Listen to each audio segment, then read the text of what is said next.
The second of the 3 tiers to successful implementation as far as organization and operations is documentation. You need to make sure that you keep good records and that you have documented agreements that have been made. Now, I am sure each of your school has exactly the family you're looking at there, that every child has the 2 parents that sits down and they're working with them. I think this went away even before, and I am a product of that same age. Certainly that is not the case. So we need to make sure that we're informing all the families, but we also have to own some of that responsibility on helping the students understand what is appropriate use. Make sure that you constantly communicate with all of the people involved in your community, including the parents. We recommend at least a monthly communication. Help support the devices that their child brings to school. In other words, there's a lot of evidence that out there that says if you're truly opening up to what they bring to school, you don't want to be saying as long as it's an iOS device or as long as it's an Android device. We are in it to help you try to figure out what type of support you would need for that. Help them understand what their child's expectation is going to be when they're working with this, how you're hoping to transition them to 21st century learners where they can manage their own work. If you, in fact, are fully supporting cell phones, make sure that you inform parents about usage. Now, I know we all intend for the students to attach to the school network, but you may want to make sure the parents are aware and have signed off on the fact that, if their child brings a 3G or 4G enabled device, and if the child chooses to use that service, and if they're using a lot of text messaging, if they don't have an unlimited package, they need to make sure and keep their child's, or make sure their child knows if you don't connect to the network and you're using 3G and you exceed what our plan covers, that they're going to have to come up with the money or whatever, because it can be very shocking. Any of you that are parents and have gotten that one cell phone bill that exceeds what your package covers, and some of the parents may not be prepared for it, and if you haven't made them aware of that with some type of notification, they may even attempt to hold you accountable for it. So it is recommended very strongly that you inform parents about that.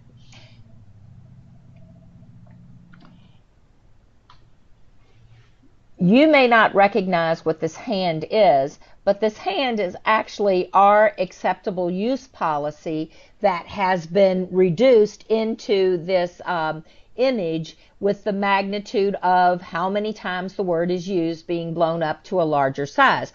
What I'm trying to encourage here, and I'm sure all of you are already aware of, make sure your students have signed the acceptable use policy and they understand the responsibility that is inherent with that acceptable use policy.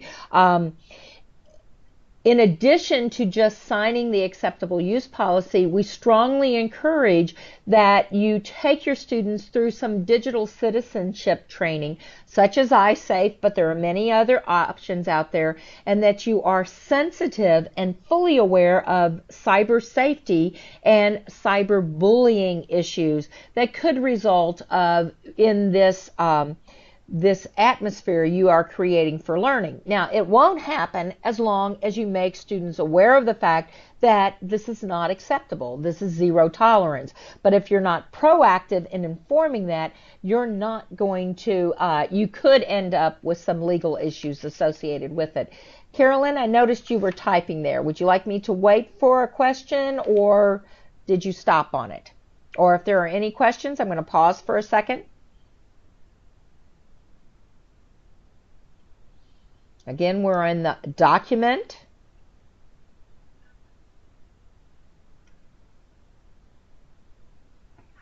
keep see Carolyn is typing a message and Todd is typing a message, or Fairdale is typing a message. And so I'm going to wait. Okay, thank you, Carolyn, to go on.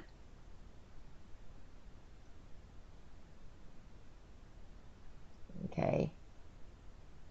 Oh, excellent, Fairdale. They are giving, just in case everybody else is not looking at the chat, Fairdale is giving, will be given the curriculum for internet. Oh, will we be given? I'm sorry, Brad, I misread that. Will we be given the curriculum for internet safety and digital citizenship? That actually is part of the curriculum for K-8.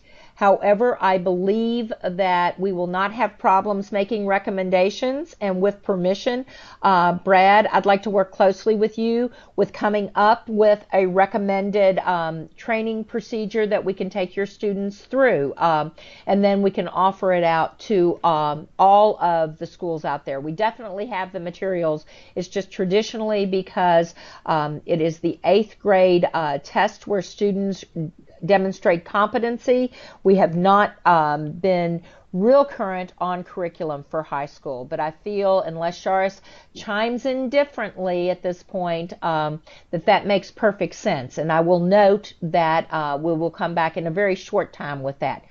Sharis, I can actually unmute you if you would like that. Okay, you are unmuted. But I don't think we're hearing you, Sharis.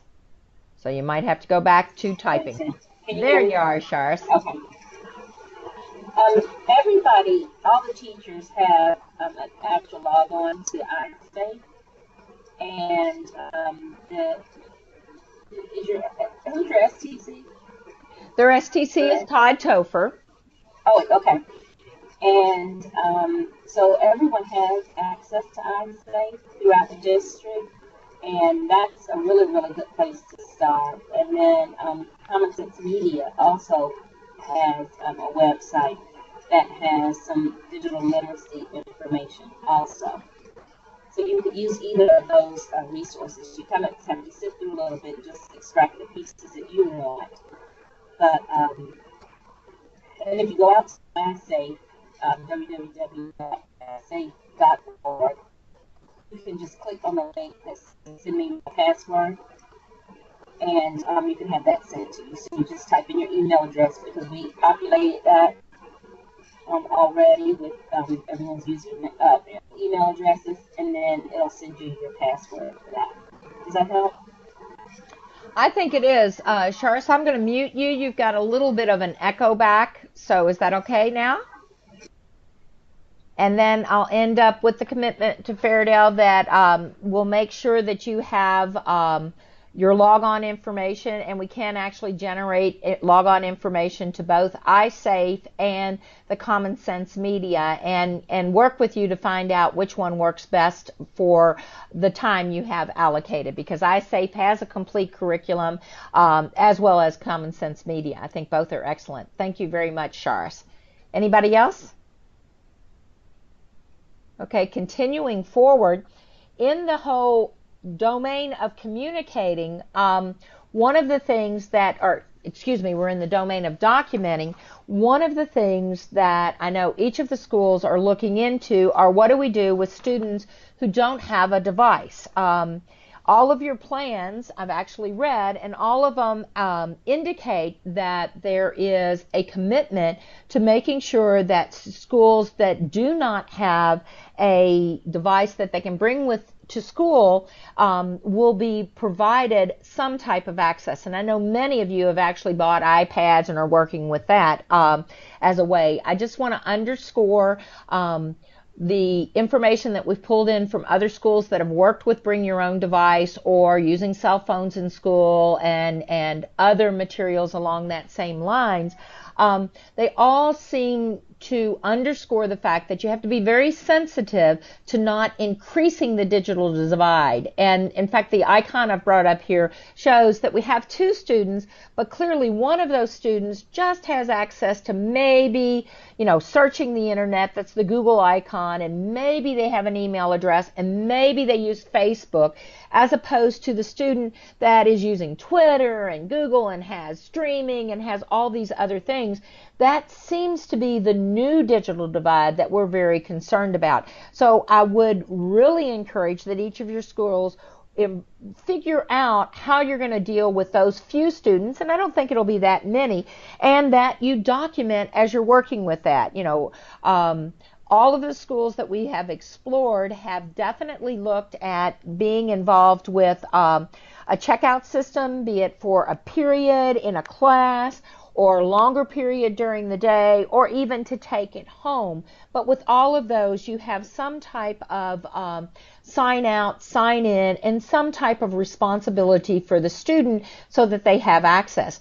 The other thing I want to make sure that you consider is you did not embrace one-to-one, you embrace bring your own device. And our work with Universal Design for Learning, as well as many other organizations, and I'll be documenting all of them at the end, seems to support that the learning that occurs is equally as good when a student is working in a 4-to-1 scenario. In other words, 3 or 4 students on one device versus a 1-to-1 scenario. So don't think that you always have to have a 1-to-1 scenario. I notice here that Sarah has commented that about the EverFi. Sarah, I'm going to see if I can open it up, and if you want to comment a little more. For those who have not met Sarah, she is our newest addition to the ETT team, but she also has done quite a bit of work on her personal level with cyberbullying specifically. Sarah, I've unmuted you. Would you like to comment on the EverFi or not?